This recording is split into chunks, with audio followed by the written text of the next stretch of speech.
Mom's in the hospital again. My sister's voice cracked on the phone. She's asking for you, and for more money. I gripped my worn scrubs, still damp from a 12-hour shift, and stared at my empty refrigerator. I just transferred my last $300 to them yesterday. What happened this time? My voice sounded hollow, even to myself. The cancer's spreading.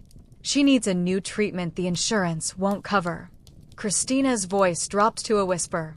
She's in so much pain, Sophie. I closed my eyes, trying to block out the image of my mother writhing in hospital sheets. 2 years of this.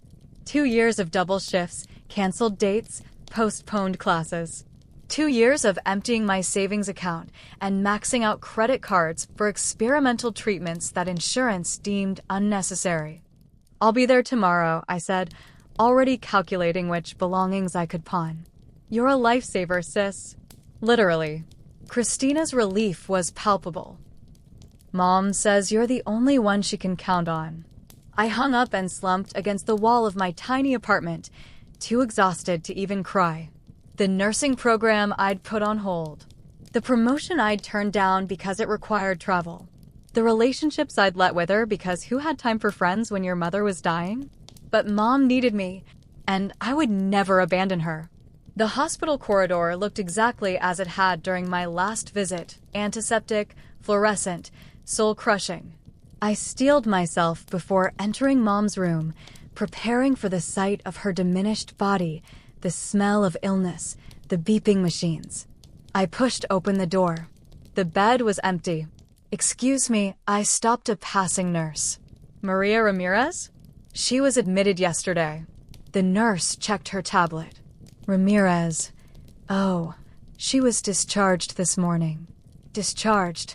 The word felt foreign on my tongue. But my sister called.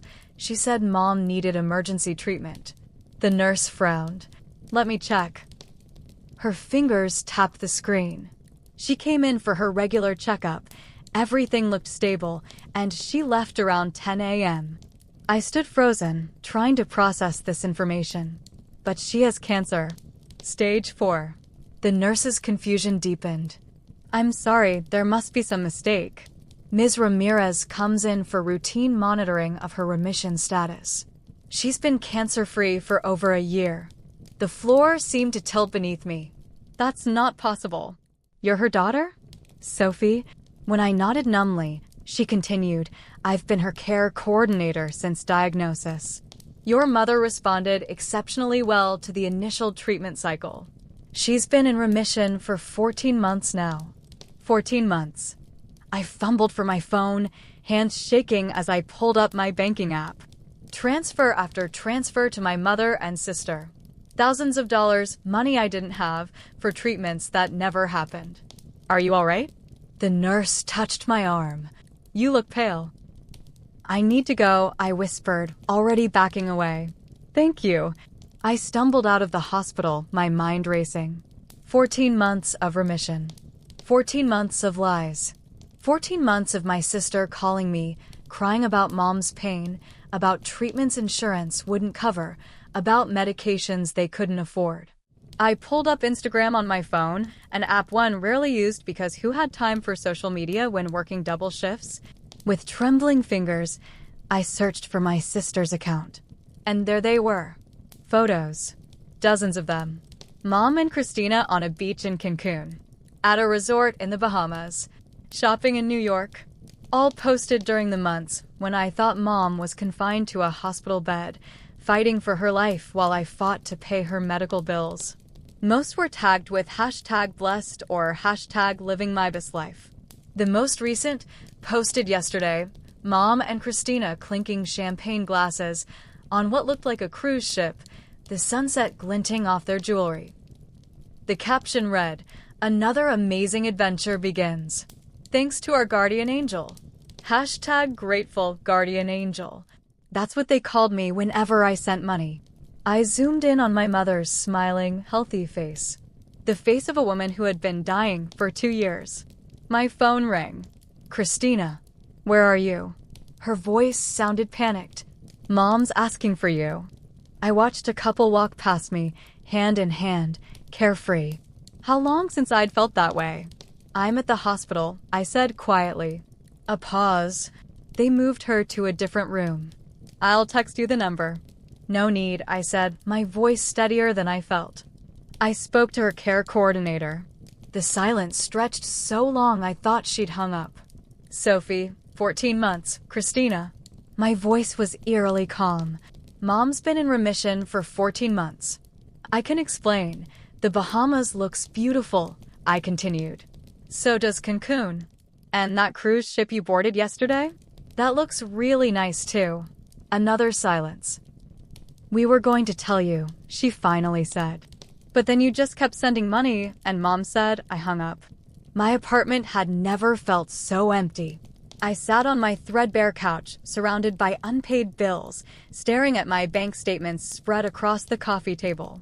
Each withdrawal, each transfer, all the money I'd sent for treatments that never happened, for medications never purchased, for a disease that had been in remission for over a year. Beside them lay printed screenshots of their trips. The timestamp on a photo of them in designer clothes at a 5-star restaurant matched the date I'd pawned my grandmother's ring to send them money for emergency radiation. My phone had been ringing nonstop. Mom. Christina. Mom again. I finally turned it off. A knock at the door startled me. I hadn't told anyone where I lived, not even my family. Through the peephole, I saw John, my neighbor. The only person who'd noticed how I'd been surviving on ramen and coffee for months, who'd occasionally left groceries at my door when I was too proud to accept help directly. Hey, he said when I opened the door. I saw you come home. You looked upset. His eyes flickered to the papers spread across my coffee table. Everything okay? I opened my mouth to say yes, to send him away with the same deflection I'd been using for years. Instead, I started to cry. He didn't ask questions, just guided me back to the couch and sat beside me. When the tears finally stopped, I found myself telling him everything. I've been such a fool, I finished, staring at a photo of my mother and sister sunbathing on a yacht. 2 years of my life, just gone. John was quiet for a moment. What are you going to do? I looked around at my tiny apartment, at the nursing textbooks gathering dust, at the calendar marked with double shifts stretching into the future. I don't know, I admitted. But I know I'm done being their ATM. My phone, which I'd turned back on, lit up with a text from a number I didn't recognize. Sophie, it's Uncle Roberto. Your mother asked me to call you. She says there's been a misunderstanding. Can we talk? I showed the screen to John. The family mediator being deployed, I said with a bitter laugh. Right on schedule. You don't have to deal with this tonight, John said gently. Or alone. I stared at the message, feeling the familiar pull of obligation, the need to explain, to listen, to make peace. To be the responsible one as I'd always been. No, I said finally, setting the phone down. I don't. Uncle Roberto was waiting at the cafe, nervously fidgeting with his coffee cup. He stood when he saw me, arms opening for a hug I didn't return. Sophie, Mija. Don't, I said, sitting across from him. Just don't. He sank back into his chair. Your mother is very upset. Is she? I kept my voice neutral. That's interesting. There's been a misunderstanding, stop. I placed my hand on the table between us. There's been no misunderstanding. Mom and Christina lied to me for 14 months. They took money they knew I couldn't spare for treatments that weren't happening. They watched me work myself to exhaustion, cancel my education, destroy my credit, and they spent that money on vacations. Roberto's eyes dropped. Not denial, I noted. He'd known. They were wrong, he admitted. But your mother, she's been through so much. The cancer was real, Sophie. The fear was real. And the remission was real too. For 14 months.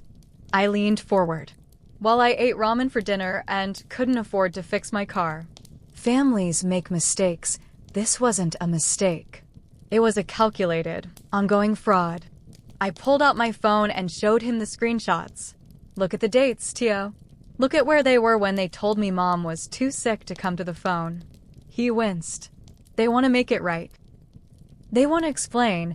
I'm not interested in explanations. I put a folder on the table. This is what I'm interested in. He opened it slowly. Inside were printouts of my bank statements, credit card bills, payday loan applications, all the financial devastation of the past 2 years. $37,000, I said quietly. That's what I've sent them since Mom's diagnosis. Money I didn't have. I've got $16,000 in credit card debt, loans I can't repay, and a credit score so low I couldn't rent a new apartment if I wanted to. Roberto paled. Sophie, your mother doesn't have this kind of money. The cruise they're on right now cost $8,000 per person. First class. I checked. I tapped the statements. The Louis Vuitton bag Christina was carrying in her Miami photos? $4,000. Mom's new car that I spotted in the background of their Christmas pictures? $30,000. Minimum.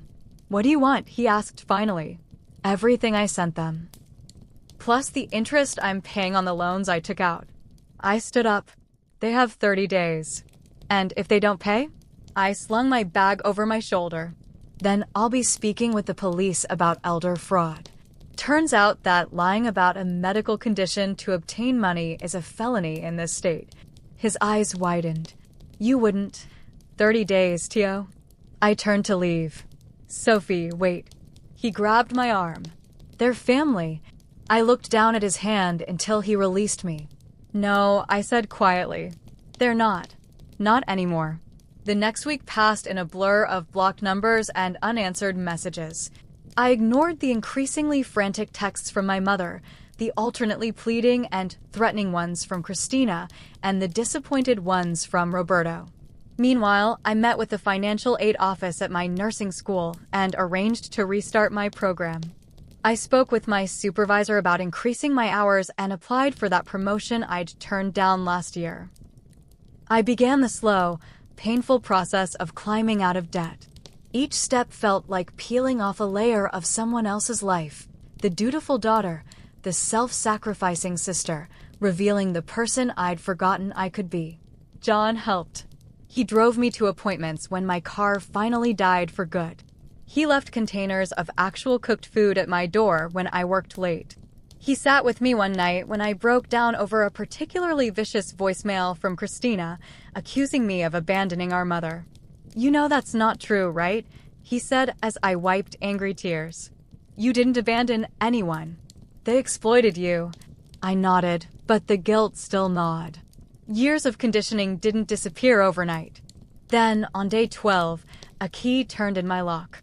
I jumped up from the couch as my mother walked in. She looked healthier than I'd seen her in years, tanned, well-dressed, not a hint of the frail cancer patient she'd pretended to be. How did you get in? I demanded. I'm your mother, she said, as if that explained everything. We need to talk. Get out. My voice shook. Sophie, you're being ridiculous. She moved further into the apartment, wrinkling her nose at the modest furnishings. This whole situation has gotten out of hand. Get out or I'm calling the police.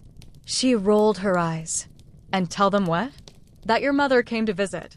That the woman who defrauded me out of $37,000 is trespassing. I picked up my phone. Your choice. Something in my voice must have convinced her I was serious. She stopped advancing. We made a mistake, she conceded. But you're overreacting. Where's my money, Mom?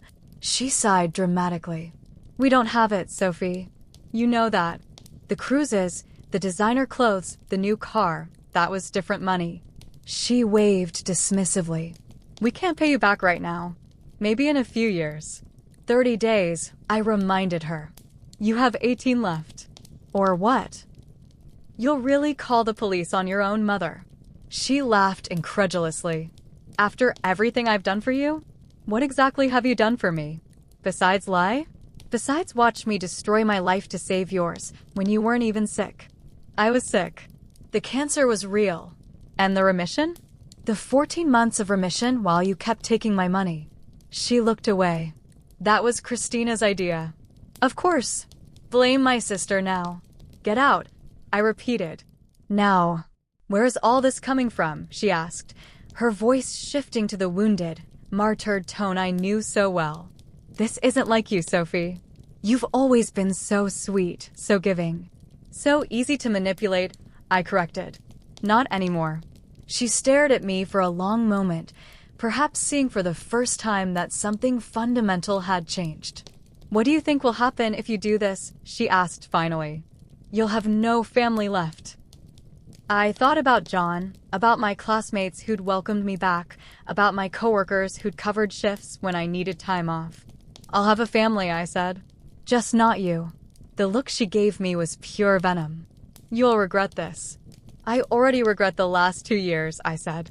But not this. Never this. After she left, I changed my locks. Day 30 arrived with no payment. No surprise. What did surprise me was the knock on my door that evening. Uncle Roberto stood there, holding an envelope. Can I come in? I hesitated, then stepped aside. They're not paying, I said, already knowing the answer. No. He placed the envelope on my table. They're not. I nodded, having expected nothing less. Then tomorrow, I filed a police report. I know. He pushed the envelope toward me. That's why I'm here. I opened it cautiously. Inside was a cashier's check for $37,000. I don't understand, I said, staring at the numbers. It's not from them. Roberto folded his hands. It's from me. I looked up, shocked. Tio, I can't. Yes, you can. His voice was firm. I've watched this happen for 2 years, Sophie. I knew what they were doing, and I said nothing. I'm as guilty as they are. But this is your retirement money. Some of it, he acknowledged. The rest I'll get from them, one way or another. Your mother and sister need to face consequences, but not necessarily from the police. I sat heavily, the check in my hand feeling impossibly light for all it represented. I don't know what to say. Say you'll use it to rebuild your life. He smiled sadly. And that someday, when you're ready, you'll let me be part of it again. Tears blurred my vision. I'd been so focused on the betrayal, the anger, the financial devastation, that I'd forgotten there might be family worth keeping. I don't know if I can ever trust them again, I admitted. I'm not asking you to. Roberto stood. Some bridges stay burned, Mija.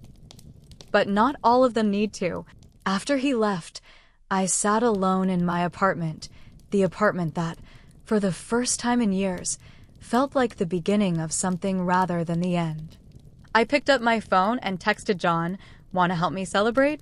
His response came immediately, on my way, bringing Chinese food. I smiled, tucking the check into my wallet. Tomorrow I would deposit it, pay off my debts, and register for the advanced nursing classes I'd been dreaming about.